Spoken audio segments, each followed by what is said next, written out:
Hello everyone. Next question is 7 from exercise 7.1. Question is name the adjacent figure and the answer of the following questions. यहाँ पर figure ये given है आपके पास में और हमें कुछ क्वेश्चंस का आंसर देना है। ये सारे आंसर्स आपको इजीली पता लग जाएंगे अगर हमने सारी प्रॉपर्टीज अच्छे से पढ़ी होंगी तो ओके, क्योंकि आंसर्स देना बहुत इजी है इन क्वेश्चंस का। फर्स्ट क्वेश्चन में क्या है, name the angles adjacent of DOE। DOE इसका एडजेसेंट एंगल क्या है, जो इसके ठीक बराबर में है। ठीक है, इसके ठीक पास में ये एंगल आएगा और इस एंगल के ठीक पास में ये आएगा जिसकी कॉमन आर्म होती है। ठीक है, अगर आप ये दोनों एंगल देखेंगे तो ये इसकी कॉमन आर्म होगी। देखो यहाँ पर हमने ये लिया और यहाँ पर ये लिखा, यानी AOD और यहाँ पर लिखा E। तो आपसे पूछा है DOE का एडजेसेंट एंगल कौन सा होगा, तो ये होगा AOE, क्योंकि इन दोनों एंगल्स के बीच में ये कॉमन आर्म है। दूसरा अगर हम देखते हैं तो ये एंगल आपको मिलेगा, यहाँ पर ध्यान से देखें तो COE और यहाँ पर हो गया आपके पास D, तो ये एंगल है आपका DOE, इसका पड़ोसी कह लो आप, एडजेसेंट एंगल को कह दो उसका पड़ोसी। ठीक है, तो ये इसका पड़ोसी है, इस एंगल का एक पड़ोसी ये है, ये बीच में है। ठीक है, जिसकी कॉमन आर्म, जिसकी एक कॉमन वॉल होती है, तो ये इसके एडजेसेंट एंगल है। तो हम यहाँ पर क्या लिख सकते हैं, पूरा angles adjacent to angles adjacent to angle DOE are. कौन कौन से एंगल्स हैं हमारे पास, एक एंगल हो गया AOE, angle AOE and angle COD।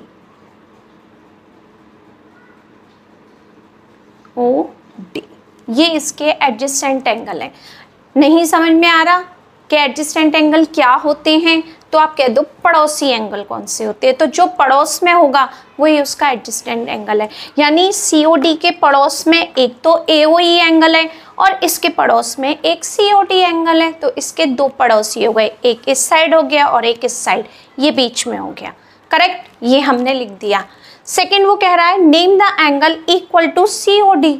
COD, अब देखते हैं COD कहाँ पर है, COD यहाँ पर है, इसके इक्वल कौन सा एंगल हो सकता है, तो प्रॉपर्टीज इंपॉर्टेंट हुई कि नहीं आपके लिए।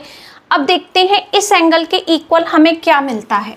ठीक है, देखते हैं, चलिए यहाँ पर है ये E, इस एंगल के इक्वल क्या एंगल AOE हो सकता है, ध्यान से देखते हैं।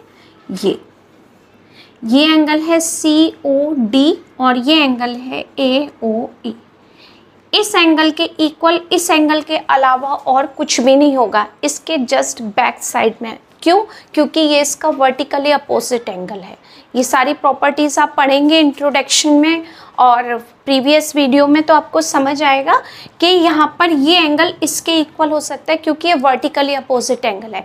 अभी हमें रीज़न नहीं देना, अभी हमें सिर्फ यही बताना है कि इस एंगल के इक्वल एंगल कौन सा है, तो वो इक्वल एंगल ही हम यहाँ पर लिखेंगे। एंगल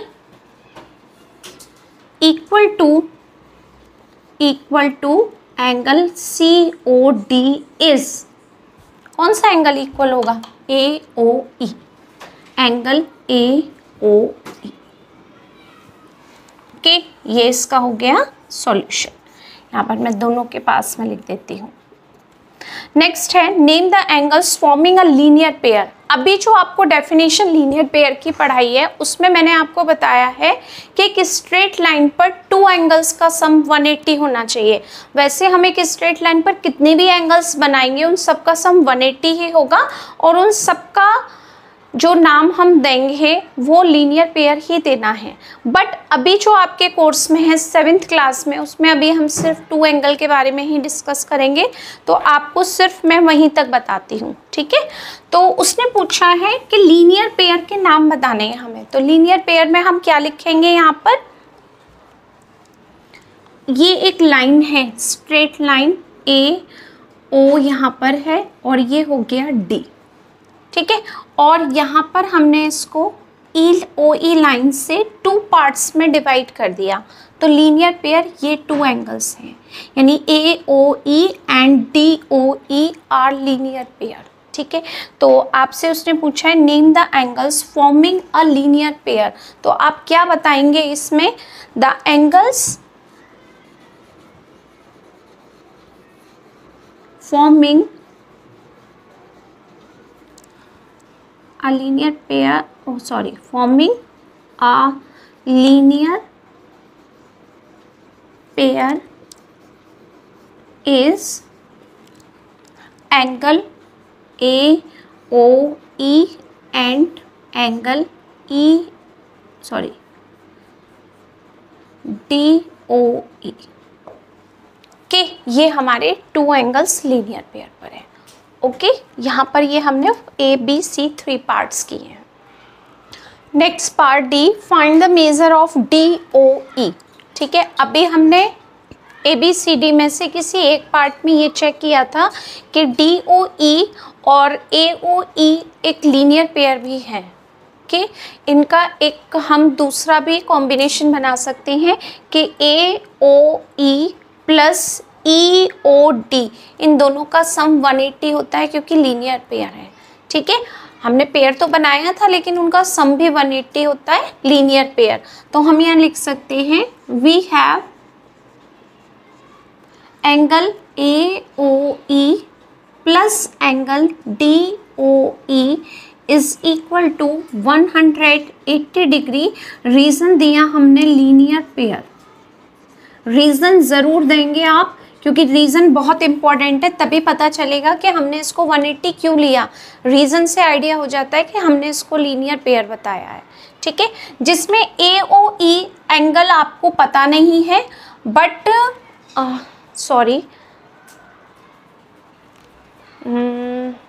ओके वेट, इसमें ये दोनों हमें नहीं पता। ठीक है, तो एक काम करते हैं, हम यहाँ पर इस एंगल की भी हमें नॉलेज नहीं है तो हम इसमें लिख देते हैं सी ओ डी। अब आप देखो सी ओ डी क्यों कहा मैंने, क्योंकि सी ओ डी एक सी ओ ई एक लाइन है, सी ओ ई, और यहाँ पर है ये डी। हमने बताया था ये इसका पड़ोसी है डी ओ ई का, इसको एडजेसेंट एंगल बताया था। तो आपने इसको इसका एडजेसेंट एंगल बताया था और एक 2 एंगल का सम 180 डिग्री होता है। क्यों? क्योंकि दोनों एंगल्स एक ही लाइन पर हैं और हमने इसको एक पॉइंट से लाइन ड्रॉ करके 2 एंगल्स में डिवाइड कर दिया। अब ये एक लाइन 2 एंगल में डिवाइड है और दोनों का सम 180 होता है। रीज़न देंगे हम लीनियर पेयर के, जिसमें COD एंगल हमें पहले से ही पता है 60 डिग्री है। ओके, तो यहाँ COD की वैल्यू आपको पता है 60 degree plus angle DOE is equal to 180 degree. COD क्या है? Measure of angle COD, measure of angle COD is equal to 60 degree. ये हमें पहले से ही गिवन है, ये भी हमने इंफॉर्मेशन यहाँ दे दी। ठीक है, COD is equal to 60 degree. 60 degree को हमने ट्रांसफ़र किया तो DOE is equal to 180 degree minus 60 degree. तो क्या आंसर आएगा आपके पास? DOE इज इक्वल टू क्या हो जाएगा? 120 डिग्री। यानी ये मिल गया हमें आंसर। तो उसने पूछा था ना find the measure of DOE, तो DOE कितने डिग्री का एंगल होगा? DOE होगा 120 डिग्री का एंगल। ओके, नेक्स्ट एंगल वो पूछ रहा है find the measure of angle AOE। तो AOE और COD में मैंने आपको एक रिलेशन बताया था कि दोनों एंगल्स इक्वल हैं। ठीक है, ये पार्ट हम 2 तरीके से कर सकते हैं, मैं आपको दोनों मेथड बता देती हूँ। फर्स्ट पार्ट में हम यहाँ पर करेंगे कि फर्स्ट क्वेश्चन ए या बी पार्ट में हमने रिलेशन देखा था कि दोनों एंगल्स इक्वल होते हैं और रिलेशन था वर्टिकली अपोजिट एंगल। तो यहाँ पर हम फिर से इसका यूज़ कर सकते हैं, AOE is equal to angle COD। ये एंगल AOE किसके इक्वल हो जाएगा? COD के। तो ये एंगल भी कितने डिग्री का हो जाएगा आपके पास? 60 डिग्री का।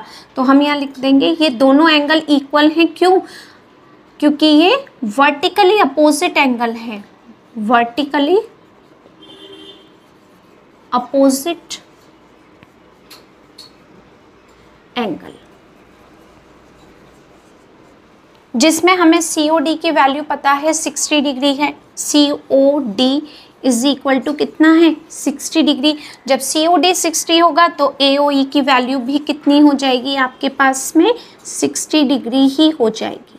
तो ये आपका हो गया आंसर, यानी find the value of AOE is equal to कर दी हमने 60 डिग्री। इसका सेकंड पैटर्न हम ये कर सकते हैं कि AOD एक लाइन है जिसमें आप ये एंगल दोनों का सम भी 180 लिख सकते हैं, लीनियर पेयर। ओके, जो हमने पहले भी किया था कि हम इसको लीनियर पेयर लिख सकते हैं, वो मैं आपको सेकंड मेथड बता देती हूँ। और क्या है यहाँ पर second method, AOE angle AOE plus angle DOE, DOE is equal to क्या हो गया 180 डिग्री। रीजन दिया लीनियर पेयर, इसको शॉर्ट में हम LP लिख देते हैं, ठीक है, जिसमें AOE की वैल्यू हमको पता नहीं है बट DOE की वैल्यू हमें पता है 120 डिग्री। देखो AOE तो फाइंड करना है तो पता ही नहीं है, अगर सेकंड मेथड हम करते हैं तो, ठीक है, तो AOE तो हमें फाइंड करना है, पता नहीं है आपको कितना है, और ये वैल्यू हम कैलकुलेट कर सकते हैं पार्ट D से। DOE is equal to 120 degree is equal to 180 degree. इसको हमने ट्रांसफर किया तो AOE कितना हो गया आपके पास, 180 में से 120 माइनस करेंगे तो 60 डिग्री। ये हो गया आपके पास आंसर। तो आप ये मेथड करो या ये मेथड करो, दोनों में से जो भी आपको उस टाइम पर एकदम क्लिक कर जाए माइंड में, वो मेथड कर देना, दोनों ही करेक्ट हैं। Okay, next part F, name a pair of vertically opposite angle. तो ये तो हमें पहले ही पता है, वर्टिकली अपोजिट एंगल हम सॉल्व भी कर चुके हैं। AOE किसके इक्वल होगा, COD के, तो इसका पेयर COD होगा, ठीक है। तो हम क्या लिख सकते हैं, a pair of vertically opposite angles are AOE angle AOE and angle COD। ये दोनों एंगल्स ही वर्टिकल अपोजिट एंगल हैं और कुछ नहीं है, ठीक है। तो vertically opposite angle, adjacent angle और लीनियर पेयर, ये आपको बहुत अच्छे से पढ़ना है एक बार और। Next question is 8, to supplementary angles are such that one is 1/2 of the other, find them। supplementary angle means two angles का सम होना चाहिए हमारे पास में 180 डिग्री, क्योंकि यहाँ पर बात हो रही है सप्लीमेंट्री की। ओके, तो टू एंगल्स का सम क्या होना चाहिए 180 डिग्री। तो उसने आपसे ये कहा है कि एक एंगल अगर आपके पास x है तो जो दूसरा एंगल है वो पहले एंगल का 2/3 एंगल है, ठीक है, 2/3 ऑफ द अदर। तो हम यहाँ पर क्या करने वाले हैं, अब इसमें let the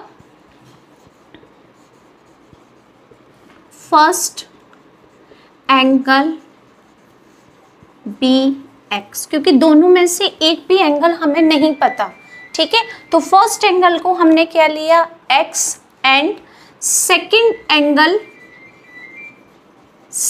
angle is equal to क्या होगा आपके पास 2/3 ऑफ द अदर, यानी सेकंड एंगल जो होगा such that the one is 2/3 of the other, यानी 2/3 फर्स्ट एंगल का 2/3 होगा, ठीक है। तो आप इसको इस तरीके से लिखिए 2/3x। Second angle is equal to 2/3 into x, 2/3 into x यानी 2/3 इंटू फर्स्ट एंगल। ओके, अब हमें ये पता है sum of the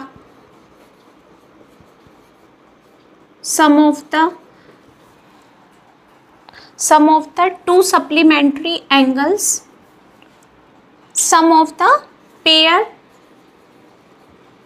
of the supplementary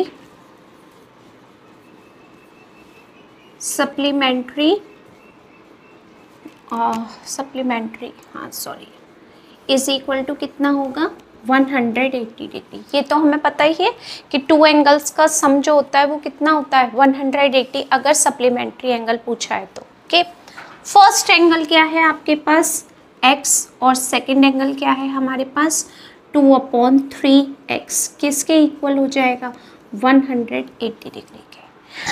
LCM ले सकते हैं हम, इसका क्या होगा 1 डिनोमिनेटर 3, 1 का डिवाइड 3 में किया 3 का मल्टीप्लाई x में किया 3x, 3 का डिवाइड 3 में 3 1 ज़ा 3, 1 का मल्टीप्लाई 2 में 2x is equal to 180 degree.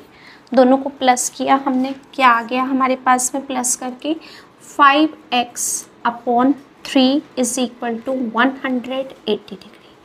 अब क्या करेंगे, हमें वैल्यू किसकी फाइंड करनी है x की। x की वैल्यू फाइंड करने के लिए क्या करेंगे हम क्रॉस मल्टीप्लिकेशन, 3 का मल्टीप्लाई इसमें और इसका डिनोमिनेटर 1 है तो 5 का मल्टीप्लाई 1 में। x का यूज़ नहीं करेंगे मल्टीप्लाई में क्योंकि x की वैल्यू कैलकुलेट करनी है, ठीक है। 3 × 180/5, 5 से डिवाइड कर सकते हैं 180 में इजीली, 5 3 ज़ा 15, 3 रिमेनिंग 5 6 ज़ा 30, तो आपके पास कितना आ गया 3 × 36 यानी 108 डिग्री। फर्स्ट एंगल हमने कैलकुलेट कर दिया, ठीक है। इसको मैं यहाँ पर नोट कर देती हूँ इसको, ठीक है। फर्स्ट एंगल क्या है हमारा, first angle is equal to x और x की वैल्यू हमने कैलकुलेट कर दी 108 डिग्री। सेकेंड एंगल क्या होगा, सेकेंड एंगल हम कैलकुलेट करते हैं, second angle is equal to 2/3x, यही कैलकुलेशन में था। ओके, तो x की वैल्यू हम फाइंड कर चुके हैं 2/3 × 108 डिग्री। 3 से इसमें डिवाइड करूँ, 3 3 ज़ा 9, 1 रिमेनिंग, 3 6 ज़ा 18, 2 × 36 डिग्री कितना हो गया 72 डिग्री। तो जो हमने एंगल्स की वैल्यू निकाली है उन दोनों को प्लस करके देखते हैं, क्या वो वैल्यू 180 के इक्वल आ रही है। 108 और 72 को आप प्लस करो, अगर 180 है तो इसका मतलब ये पेयर सप्लीमेंट्री है और हमारा सॉल्यूशन बिल्कुल करेक्ट है। ओके, तो इस तरीके से हम आंसर भी चेक कर सकते हैं। Next question number 9, find the angle whose measure is equal to the measure of complement और सप्लीमेंट। यानी आपको ये बताना है कि अगर दोनों एंगल्स इक्वल हैं तो हम उसको कॉम्प्लीमेंट में कैसे सॉल्व करेंगे और सप्लीमेंट है तो हम कैसे कैलकुलेट करेंगे, ठीक है। तो मैं फर्स्ट पार्ट को यहाँ पर सॉल्व करती हूँ। सॉल्यूशन, इट्स कॉम्प्लीमेंट, अगर हमारे पास कॉम्प्लीमेंट है तो हम कैसे करेंगे इसको solve. Okay, let the equal complement, okay, equal, उसने इक्वल कहा है कि दोनों एंगल्स इक्वल होने चाहिए आपके पास, ठीक है। Let the equal complement is equal to x। दोनों कॉम्प्लीमेंट एंगल को हमने x लिया क्योंकि दोनों ही इक्वल है। ओके, तो यहाँ हम लिखेंगे sum of pair of complement angle equal to 90 degree. ये तो हमें पता ही है कि टू कॉम्प्लीमेंट जो एंगल्स हैं उनका सम कितना होता है हमारे पास में 90 डिग्री होता है, ठीक है। नेक्स्ट हमने लिखा अकॉर्डिंग टू क्वेश्चन में क्या कहा है वही हम लिखेंगे। दोनों इक्वल हैं एंगल और दोनों का सम कितना है 90 डिग्री, ये लिख दिया हमने। 2x is equal to 90 degree, then x equal to 90 में आप 2 से डिवाइड करेंगे तो क्या आ जाएगा आपके पास में 45 डिग्री। तो x की वैल्यू कितनी आ गई आपके पास में 45 डिग्री आ गई। आ गया, क्या लिख सकते हैं हम यहाँ पर, the angle whose measure is equal to the measure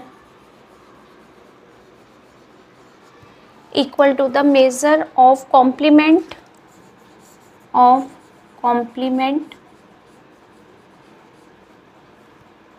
is 45 degree. ठीक है, तो जो दोनों एंगल हैं वो 45 के हैं, मेन एंगल भी 45 है और उसका जो कॉम्प्लीमेंट एंगल है वो भी कितने डिग्री का है, 45 डिग्री का है, क्योंकि दोनों एंगल्स इक्वल हैं। अब आप दोनों का सम करके देख लो, 90 डिग्री आएगा। बिल्कुल सेम हम किस में करेंगे, सप्लीमेंट में, क्योंकि यहाँ पर आपसे सप्लीमेंट के बारे में डिस्कस किया है तो हम इसमें 180 करेंगे। बिल्कुल सेम सॉल्यूशन हो जाएगा यहाँ पर भी। हम बी पार्ट को भी यहीं पर कर देते हैं। Let the equal supplement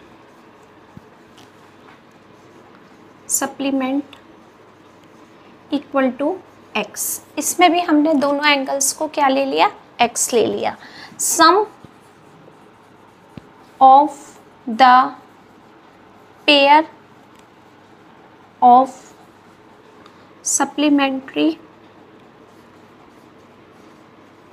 supplement equal to 180 degree. ठीक है, अकॉर्डिंग टू क्वेश्चन। अब दोनों का सम कितना हो जाएगा, 180 डिग्री।